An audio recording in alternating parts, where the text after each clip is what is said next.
I'm your host of the most local 23. You're joining me for Elementalists, Chapter 13, In the Dark. You and Atlas rush back to your dorm after your break-in at the Hall of Mirrors.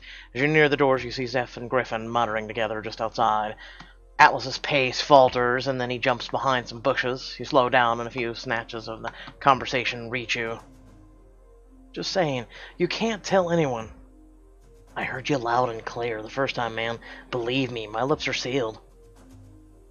You take a step near, and they hear you, both turning in your direction. Ezekiel, what's up? I feel like that's my line. What are you two up to? Griffin leans against the wall and smiles at you. Just hanging out, like us. Just like us hanging out. Right. So, what are you really up to? Griffin's smile starts to drop, and he glances at Zeph, who shakes his head. Were you talking about me just now? You look imploringly at them both, and Griffin's smile falters. Ezekiel, no, it's not like that. It's just, achoo!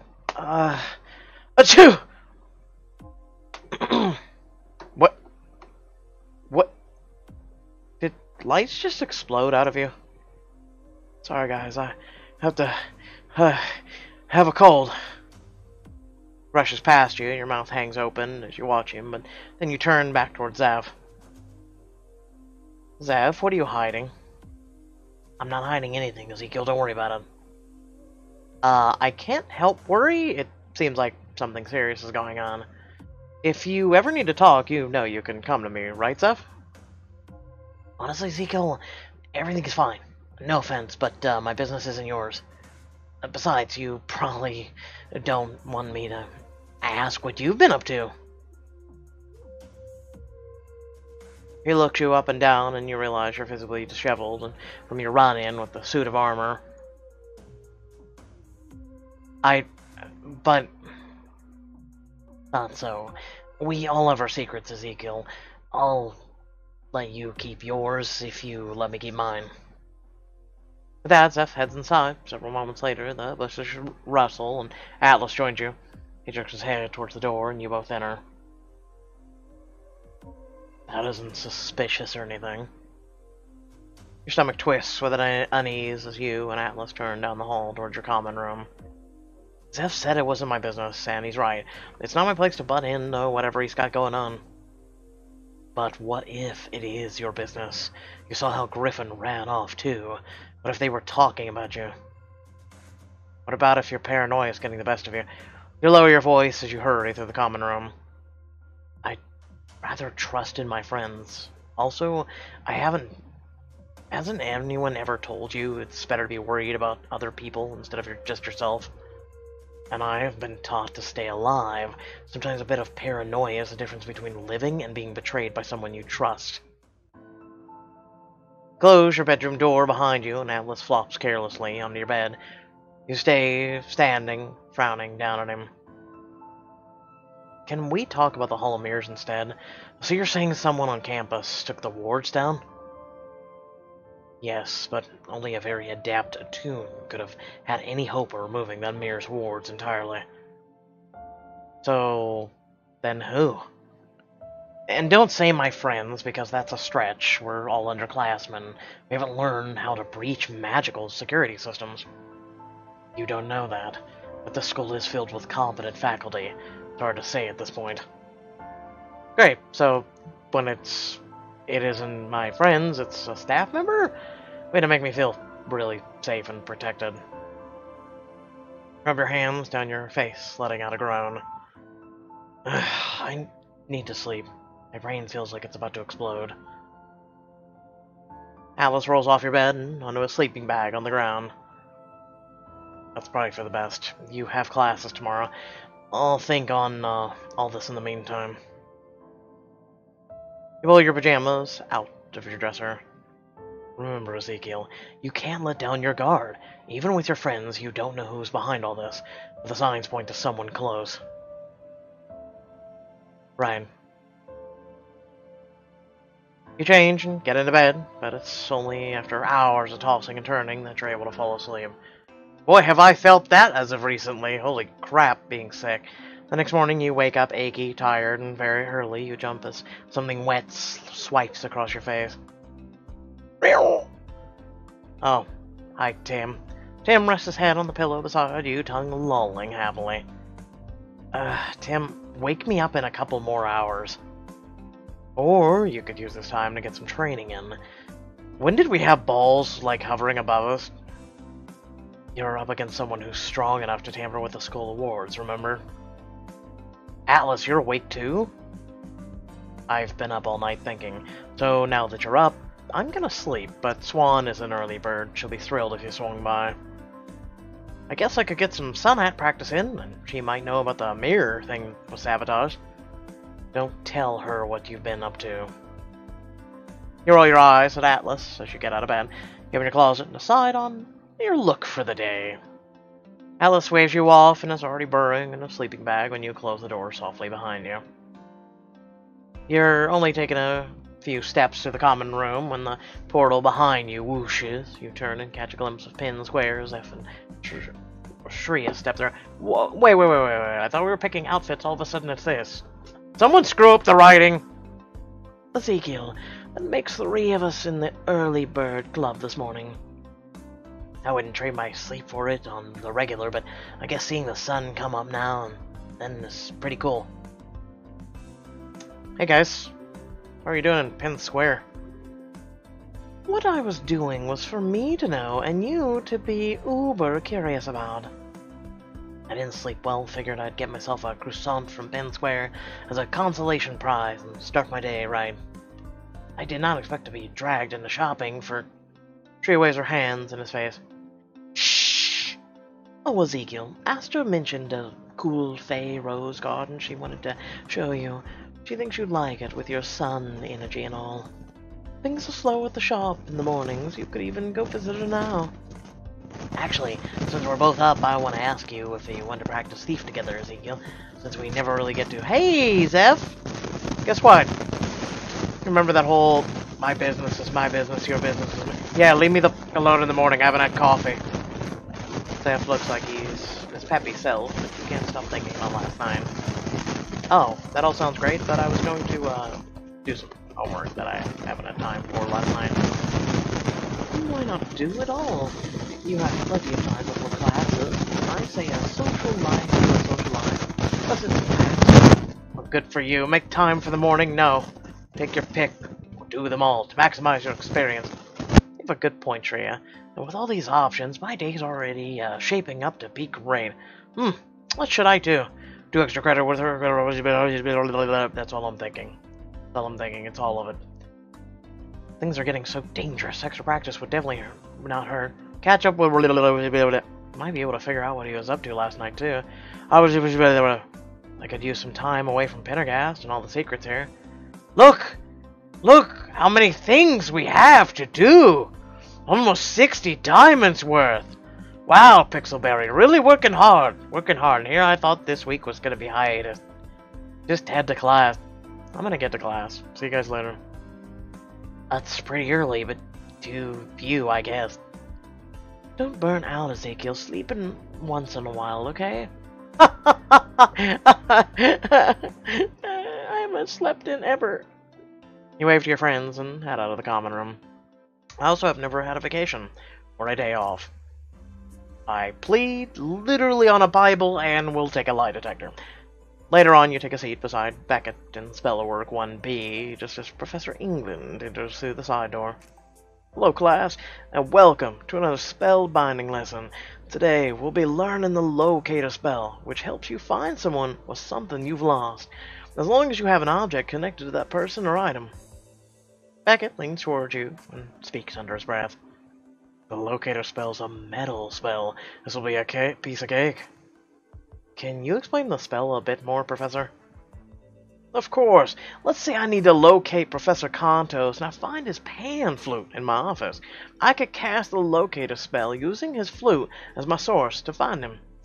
First, you must sense the Earth's magnetic pull and tune yourself to it before magnetized. Then transform the magnetic pull into your source item so that it becomes magnetized. So, we're kind of making a compass. Precisely. Keep your goal in mind, and your source item will tug you towards its origin, locating what you see. Will we be attempting to find each other today, Professor? You sure will. Partner up, class. You'll each get a turn to search for your partner, who can hide anywhere on campus. Beckett turns towards you, unbuckling his watch. Hopefully you'll be able to keep track of me. With this, though, if you can't find me in half an hour, don't expect me to keep waiting. I believe you will perform competently in this task. Thank you? Beckett leaves his watch on your desk and walks out of the classroom. 40 minutes later, Professor England signals for everyone to begin their search. In the hallway, you set your mind towards the first step of the spell. Professor England said that I first have to magnetize myself. I need to sense Earth's magnetic pull. No problem there. Extend your mental magic into the world around you and instantly become aware of the magnetic charges, invisible but everything. One in particular is stronger than all the rest, and you grasp hold of it. Suddenly feel yourself being tugged in one direction, and you begin walking. I'm definitely magnetized. Here I come, Beckett. You follow the pull into the foyer, thinking about the next step of the spell. So now that I have to magnetize my source item, which means I have to use Beckett's watch. Hold Beckett's watch in your palm and focus on the channeling the magnetic pull you feel into it. The watch vibrates in your hand and you close your fingers around it. After a moment, it starts to tug you away from the foyer. Yes, it's working.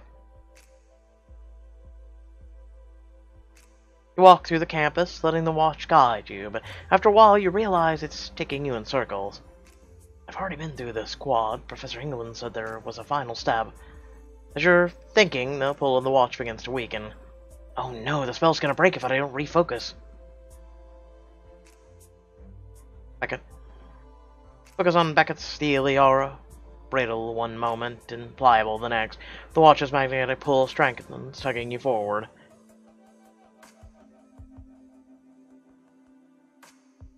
Okay, I guess I just clicked. Like, seriously, sometimes you just wonder if it's, like, you follow the pull to a part of the campus you've rarely visited, and an indoor corridor you find. Beckett! How did you... That was... There's a third. That was quick work. Got me impressed. That was a... Was that a compliment? And on my metal magic, no less? That'd make me consider taking it back. Too late! I'm never letting you forget it. You can now use the Locator spell. Not bad. I mean, we've got half a spell book of spells. Switch roles so Beckett can practice a Locator spell for the rest of the class. Yeah, but what did we give him then? When you and Beckett return to the classroom, Professor England walks up to your desk. How did it go, Beckett, Ezekiel? Not bad at all. Ezekiel's understating things, while his skills could use some work. Strange look crosses Beckett's face, but passes quickly. What I mean to say is, this was an exemplary display of his talent. Is that so? That's fantastic, Ezekiel. I'm glad you were able to grasp the spell with such ease. As England walks off, and in the buzz of a conversation, as students begin to pack up, and you turn to Beckett. Hey, Beckett? Why are you being so weird? What do you mean? I mean, you're not being, like, kinda nice? Well, you're kinda being, like, kinda nice. Not Beckett nice, but... And you did give my spellwork a compliment in front of Professor England? Like, what's up with you? Beckett sputters over his reply. Perhaps I found that being thoughtful and supportive is more fulfilling than not. Takes a step back, knocking his elbow into a beaker. It tips off the side of the desk and shatters on the ground. Ah! Beckett jumps out of the way as the liquid splatters across the floor. Sizzles and bubbles, burning a hole through the floorboards. Holy crap, somebody stop it! Look out! That's Chimera spit! Left out from the last class, don't touch it! Mr. England sprints your way, but Beckett pushes up his sleeves beside you. No worries, I can take care of this. He holds one arm out, curls his hand towards himself as though gathering something up. On the floor, the chimera spit vanishes, leaving only warped wood behind. Mr. Harrington, did you just vanish the chimera spit? Not just clean up, but actually vanish it. Yes, sir, I did. That is incredibly advanced magic. Where'd you learn that spell? I smiled smugly. It's just a little something my father taught me over the summer. Simple, really. As England lets out a breath and magics up the broken piece of glass and brings them to the trash. You round on Beckett. I thought you were here at Pendarghast over the summer taking classes. My father taught me the spell before I left, obviously. Beckett, where did you really learn that spell? Professor England seems to think it's way beyond anything you should know. Ezekiel, relax. It's just a little spell. Don't worry about it. Seriously, Beckett? Tell me the truth. Poker face sucks, Beckett. I just want to know why you've been acting so weird today. Sorry, Ezekiel, but I have to get to my next class. I'll see you later. He slips past you and turns for the exit. You don't even have another class. I am sick of everyone avoiding my questions. I am sick of feeling like all my friends are hiding things from me. You watch him walk away and can't stop yourself from following after. You hurry into the hole and just catch sight of Becca striding briskly around a corner. You run to catch up. Slow down, why are you in such a hurry? I need to find a place to review my spells. I have a particular exam in my Met at seminar in an hour, and I want to make sure I'm prepared. Oh, I didn't know you had an exam. But couldn't you just use the armory since it's where you normally have metal path classes? Not right before a test. All my classmates will be in there cramming, and I need someplace secluded and uncluttered. One of the spells I want to practice involves objects hurling around, and I can't risk hurting anyone or damaging property. That sounds absolutely dangerous. Then why are you smiling? Beckett offers you a small smile as he slows his pace. If that doesn't scare you off, I wouldn't mind you sticking around. I could use your help going over some of the trickier spells. If I can find a place to work, that is. Sadly, I'm out of ideas. What about the Sun Hat classroom? It's guaranteed to be empty, since I'm the only Sun Hat at the whole school. That would be perfect. Are you sure that's alright, though? Why wouldn't it be? I wasn't sure that Professor Swan's rules were. I know Professor Tripton was very explicit that the armor is for metal hats only. I love to see the Sun Hat classroom, though. I've heard it's one of the most beautiful places on campus. Take back into the class. I'll take a thought. I don't know if the other two are allowed in the classroom. Have to ask Swan. Nearly 100 diamonds this chapter alone. That would be prudent. The last thing either of us needs is to break any more school rules. Though there's no way I'll have time to find a practical location now. I suppose I should just use the armory. Yeah, sighs heavily, then heads off down the hall. A while later, you and Alice hurry around the lake, heading to a location this was chosen for a magic lesson. Alice, where are we going? Why aren't we just meeting in the Sun Hat room like usual? He glares at you over his shoulder, a finger to his lips. Shush! The sooner you shut your trap and move those legs, the sooner you'll find out. Follow Alice around the bend, soon the school buildings disappear into a forest behind you. Hey, ducks. Pretty. Atlas comes to a stop at a quiet stretch of pathway. A few ducks float on the lake, but otherwise it's all still and silent around you. We're here because I needed someplace I can teach you a water spell I taught myself. I call it Hydra. How does it work? It's a hybrid of water and air, actually. The theory is simple enough, but the mental aspect is challenging. You have to actually be acutely aware of the oxygen in the water around you. Separate the water molecules from the air molecules, then use the water magic to keep the water still, bringing the molecules in place so that it's no longer fluid. Okay, this is sounding really scientific, but what's the point of doing all that? So you can breathe underwater. So that you can breathe. You should be able to just breathe in air, you can just have to stay calm. Wait, hold up, you're actually teaching me how to breathe underwater? Was the name of the spell not glaringly obvious enough? I know he's stupid, Atlas. Just hold his hand. Alright, no pressure or anything. I've gotta not drown, I guess. Atlas rolls his eyes and kicks off his shoes and steps into the lake. You hesitate a moment, then do the same, stopping when the water reaches your knees. Get a feel for the water here. Use your magic to identify the types of molecules you're going to need for the spell. Okay, got it. Let me see what I can do. I need to sense the water and air. You let your magic flow out in the lake, twining through the air and water molecules there. Got it. Great. Let's go deeper. Start wading further in the lake, waiting for Alice to tell you to stop. Alice, it's up to my chest. You're learning how to breathe underwater. You're going to go past the chest. That's a fair point. Just stay aware of the water and the air, and now I want you to try and take one breath underwater. And remember, you only want the air. Okay, so I can do this. I just need to make sure I don't let any of the water in. You take a deep breath, bend your knees until the water rises above your nose. You prepare to take in a breath. Keep the water still. With the water molecules held still by your water magic, you're able to draw the air molecules to you. You take a nervous breath, and I did it. Stand straight and grin at Atlas. I was able to breathe. Good work. I think we can take a break. Wait, a break? But I just did the spell, didn't I? Let's keep going. No. You need to take your time with this one. Hydra breath can go seriously wrong if you mess up the smallest part. His tone surprises you, and you take a step back. He's let out a breath and speaks more calmly. It's one thing to breathe underwater in a controlled setting, with your feet on solid ground. It's another thing entirely when you're literally surrounded by water. You have to act fast. You need to stay focused and calm. The second you stop being able to breathe, you stop being able to think. You stop being able to do magic. You're basically attuneless, helpless. Atlas, why did you teach yourself the Hydra breath spell? I almost drowned while I was on the run. Wait, what? How? He turns to you, a memory haunting his eyes. He places a hand on your forehead. I'll show you. Oh, okay, without diamonds.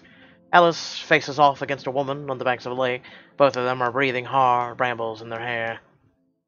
You've given us the slip for long enough. Just come quietly, tell us where your brother is, and you won't have to keep running. Over my dead body.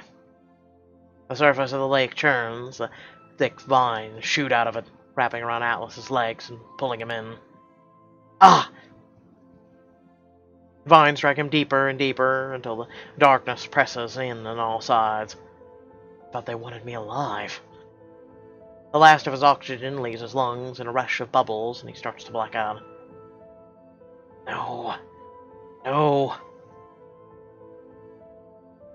I thought it was the end, but I knew that I had to protect you, and as soon as I remembered that, I felt a burst of power.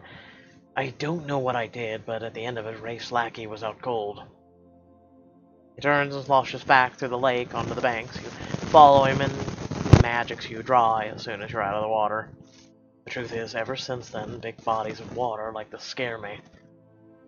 But you still taught yourself the spell? I had to. I've discovered a huge weakness, and I had to make up for it.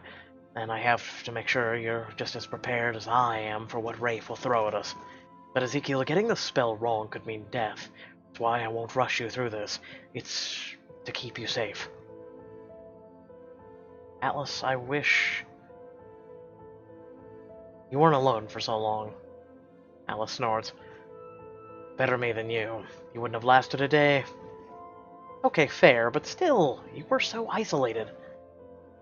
I've been alone for a long time, Ezekiel. The fewer people I make ties to, the fewer I endanger. My time on the run taught me that. Oh, I already knew it. I've known it since I was a kid training for this day. And as far back as I can remember, I knew that one day I'd be reunited with my twin, and that when I was, I had to be a hardened soldier. That's sad. It's reality. We were already hunted. My caretakers were doing me a favor, making me strong. We thought you were being raised the same way. Part of me is glad you weren't. You may not understand the depths of your magic yet, but you experienced a childhood I didn't. He stares out over the lake, his expression far away. You bite your lip, but finally say what's on your mind. Atlas, I want you to finish teaching me the Hydra spell. I understand your concern, but you said it yourself. We're being hunted. And my training is far behind yours. I need to be ready for anything Rafe will throw at me. I need to know the spell. Atlas turns to you, taking in the resolve on your face. You have to trust me then. But more than that, you have to trust yourself if you're going to use the spell. It's beyond what even my caretakers were willing to teach me. It's downright scary, Ezekiel. Oh, come on, learn the Hydra spell. You'll also learn more about his childhood. Oh, cool, we're up to 120 diamonds, if not more. If it's really that intense, then you're probably right. I should take my time with it. Anyway, the dining hall should be open by now, and you're probably hungry. Right. Can you bring me some of that, a tuneless pizza roll snack thing? They're so good. I'll see if they have them. Come on, let's go. You and Atlas head back to the school. You did not learn the Hydra breath. Wow, okay. Be a prick about it. Later in the dining hall, you spot Griffin at the table and go sit beside him after filling your plate at the buffet. Hey, long day? Oh, hey Ezekiel, I didn't see you come in. Well, you've said every character in every book or movie or TV show who has ever been hiding something. Zion looked imploringly into Griffin's eyes. Griffin, please tell me what's going on. I feel lost and confused, and you act so shifty around me isn't helping at all. It makes me feel like I did something, or that you're hiding something from me, and that's about me. That's not... No, Ezekiel. Don't be ridiculous, it's just... Slaps his mouth over his hand over his mouth before he can sneeze. Are you, like, enchanted to sneeze if you start talking about something whatever you're hiding? Griffin nods solemnly. Either sneeze or I start shouting animal noises, both Zeph's idea, but it's for my own good, I promise. I'm a horrible liar, but I need to keep my mouth shut about this. I wish I could tell you, but you saw my sneeze incident. So, how about I just ask you yes or no questions? And you nod or shake your head, no talking involved. That doesn't sound like a very good... Okay, let's get started. How about the secret isn't about me? Ezekiel... I just nod yes or no, or whisper it in my ear. I promise I won't tell. See Griffin's resolve wavering, and you smile winningly at him. It's... the speculatora fritter and the tenafly. Alrighty then. Next question. I wonder what you'd keep a secret about.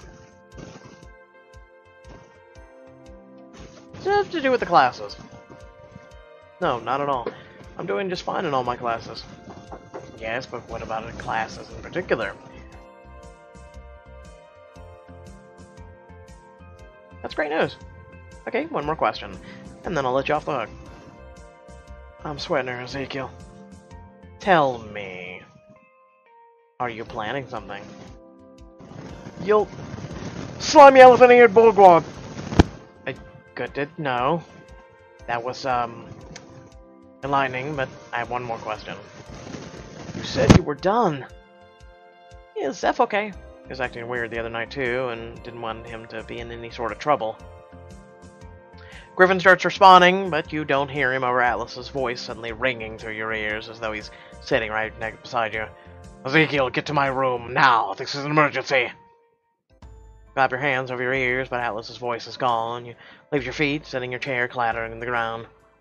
Ezekiel! You don't turn back, already sprinting out of the dining hall towards your dorm building. It's probably a surprise party. For sakes.